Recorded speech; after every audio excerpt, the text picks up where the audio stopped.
Good morning, or depending on when you're watching this, good afternoon, good evening, or good night. My name's Ross, and as always told out of Voice of Radio, so today we need to have a little bit of a look at, well, which set you should be focusing on. Because, of course, I'm talking a lot at the moment about Shrouded Fable, because that set is coming out in a few weeks' time at the beginning of August, and it looks like a very cool set. But I'm also talking a lot about Twilight Masquerade at the moment, because Twilight Masquerade has just launched. And it's really not been that long since Temporal Forces came out, so now we need to do that thing where we sit down, and we have a look at a bunch of sets, and we ask, which one of these should you be focusing on, collecting, investing in, etc. Not really intended to be a, here's how to make lots of money or any of that rubbish, intended to be a, let's look at these sets, and decide which one is coolest. So we might as well start off with the older one. Let's start off with Temporal Forces, and Temporal Forces is a good set. It had a lot of very cool cards, and it really changed up the metagame as well. It was a set that shook up the metagame for players and gave some good stuff for collectors. Now, obviously, if we're starting off with the cool cards, we had the alternate art ancient cards by T0. Some of the very coolest alternate art special illustration rares that we've ever seen. Now, obviously, the Raging Bolt is the best. Upsettingly, I never got the special illustration rare of this yet. I've got the full art, I've got the gold, but I don't have the special illustration rare. And that's upsetting because we're heading into a format where this card is good. Really good. And it's just going to be super awkward for me to get hold of, which is a little bit annoying. Walking Wake and Gouging Fire, not on the same level, and I'm not pretending that they are, but still extremely cool cards that people love. And then, of course, we've got the similar kind of thing going on with the future cards, although, again, I don't like the artwork quite as much, though they are stunning. Best of these, of course, being Iron Crown, but then you've also got Iron Leaves and Iron Boulder. The good news is, if you want the Iron Boulder, it is not an expensive card at all.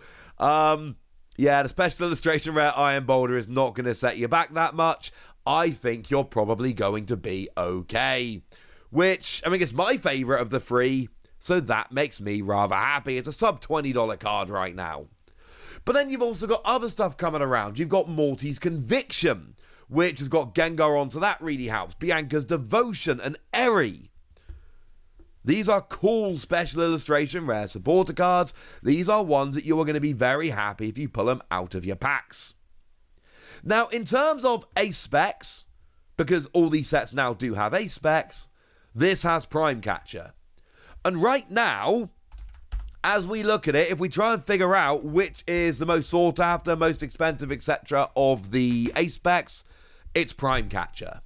Now, the good news is, Prime Catcher has not become as ubiquitous as we feared. It's not a must-be played in every deck except for a few exceptions. The ace specs really are all seeing quite a lot of play, but this is basically double any other ace spec. So in terms of ace specs, and you're averaging just under 2 per box generally, this is twice as good, twice as valuable, phrase it how you will, as any other ace spec out there. So that's really good. And even elsewhere in the set, you've got like Hero's Cape, which is great. And then you've got Maximum Bout, which sees a bunch of play. And then you've got some others which are fringe plays as well. It is a very nice set. It's got good special illustration rare Pokemon, good special illustration rare supporters, and we've got the best in terms of your ace spec. And there is one illustration rare, like there tends to be in every set, which has been randomly pushed up way higher than it had any right to be. It's Ghastly. Now, it has fallen to like a $20 card, which is better than it was, but it's still way higher than it should be, let's be clear, and it is actually creeping up again a little bit now. It's a good set. It's got a lot of cool stuff going on. It's frankly got a lot to recommend, which is lovely. And the good news is, with Twilight Masquerade now being fully out, we can do a good comparison between Temporal Forces and Twilight Masquerade. We can really put these sets side by side and have a little bit of a look. So what do we see? Although it's still very early, of course, in terms of special illustration rare Pokemon, It's kind of up there, honestly. Like, Greninja is way too high right now. Just to be clear, right? Way too high right now. But it's still there, and it's just absolutely crushing. It's higher than Raging Bolt as it stands at the moment. It is a good card, which is making people very, very happy. And then you've got Blood Moon Ursaluna and Teal Mask Ogerpon, which are not quite as good, but they're still very much up there. The important thing to note is Blood Moon Ursaluna and Teal Mask Ogerpon are really, really playable. Greninja is playable, and it's seeing playing success over in Japan, but not to the level of the other two. So I do think that is kind of important to note. I think it means it's going to come down. But for the time being, Greninja is higher than any of the ones in Temporal Forces. But then again, Iron Crown is higher than any second place one would be in Twilight Masquerade. But if you look at the Pokemon as a whole, I think Temporal Forces wins because there's just more of them. After you get to Teal Mask Ogerpon, there's a big drop-off in Twilight Masquerade, whereas it's a bit less so in Temporal Forces. In terms of Special Illustration Rare supporters, yeah, Twilight Masquerade is knocking it out the park. Because you've got Carmine and Perrin, which are way higher than anything we see in Temporal Forces. We then get to Kieran and Lana, which are very much in line with Temporal Forces, but Perrin and Carmine, straight off the bat, knocking it out the park. They are very, very big. And again, we are early in the Twilight Masquerade cycle. Maybe these come down and it evens out a little bit over time. But where we sit right now, in terms of Special Illustration Rare supporters, Twilight Masquerade is winning. In terms of Special Illustration Rare Pokemon, there's an argument for Twilight Masquerade having a higher ceiling. But in terms of overall, I think Temporal Forces probably takes that one. So what about A-Specs then? Well, there's nothing in Twilight Masquerade which can touch Prime Catcher. There's some decent A-Specs in the set, don't get me wrong. Number one is Unfair Stamp. That is the biggest by a bit of a margin, actually. And then the rest all tend to be pretty gosh darn cheap. Like, we like Legacy Energy. That's a really cool card, but it's like a $4 card. We like Scoop Up Cyclone, but it's like a $3 card. In terms of A-Specs, it's not even close. Temporal Forces is winning when it comes to A-Specs. Sorry if anyone's upset about that. And in terms of overall playable cards, there really are a bit much of a muchness. I mean, in Twilight Masquerade, we've got some phenomenal cards. You know, Greninja's good, it's not phenomenal, but Blood Moon Ursaluna is phenomenal. And Teal Mask Ogerpon is phenomenal, and Dragapult is phenomenal. We are going to see the metagame being shaken up significantly by Twilight Masquerade. It is going to come out the blocks hard, and it is going to make a big change to the metagame.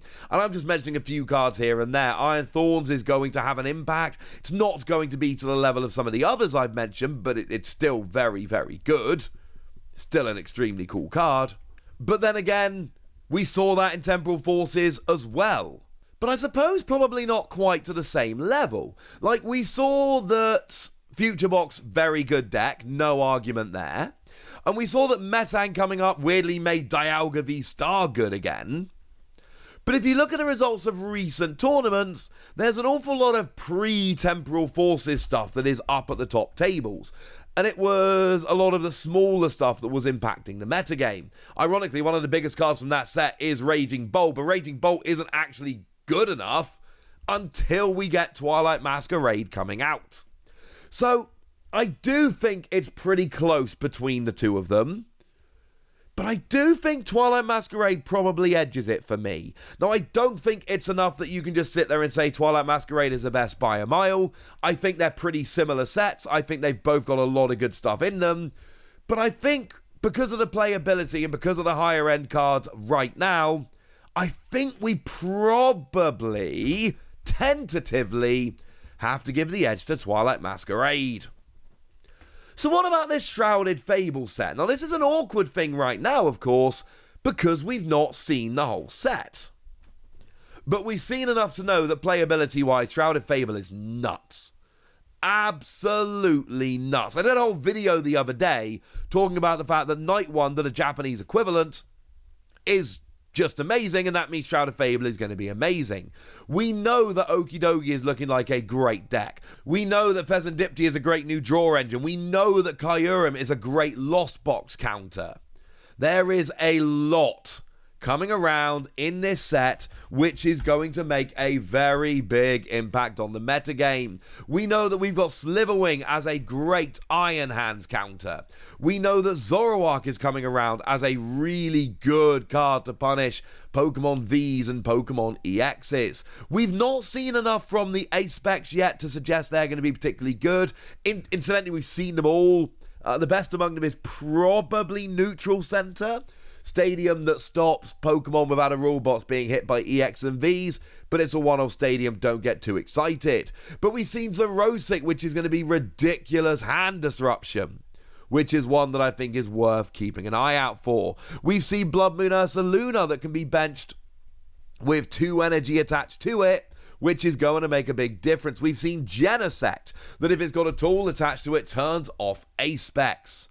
And there's still a bunch more to see. We've seen Petulant, which firstly gives you a free switch as long as you poison your new active, but also does 60 damage for each prize card your opponent's taken, which builds up quickly. It is a good set. We've got Janine, which is new energy acceleration for darkness type decks. We have seen a lot of very playable cards. And again, we won't know until we get to Worlds and this set is legal, but I think Twilight Masquerade is going to have a bigger impact on the metagame than Temporal Forces did, and I think Shrouded Fable is going to be right up there with Twilight Masquerade in terms of the impact. Not a big fan of the Ace specs. I don't think they're particularly good, but outside of the Ace specs, I think it is a very, very strong set. But what are we looking at from a collectability standpoint? Because it's based off one Japanese set. So there's going to be fewer illustration rares, there's going to be fewer special illustration rares, fewer special cards overall. Now, we've all at this point seen the Kingdra. The Kingdra is amazing. It's also a promo in the Kingdra EX box. So it's not really a chase card to pull from the set. And we've seen some decent secret rares, like the Zorua is absolutely adorable. We've seen the whole Dust Noir line from James Turner, but I do think it's absolutely fair to suggest at this stage that for collectors, Shrouded Fable is not going to be as good of a set. There's going to be fewer secret rares, and I don't think we're going to see anything as special as, say, for instance, the Paradox Pokemon from Twilight Masquerade. Are we going to see anything along the lines of, Perrin and Greninja? Maybe.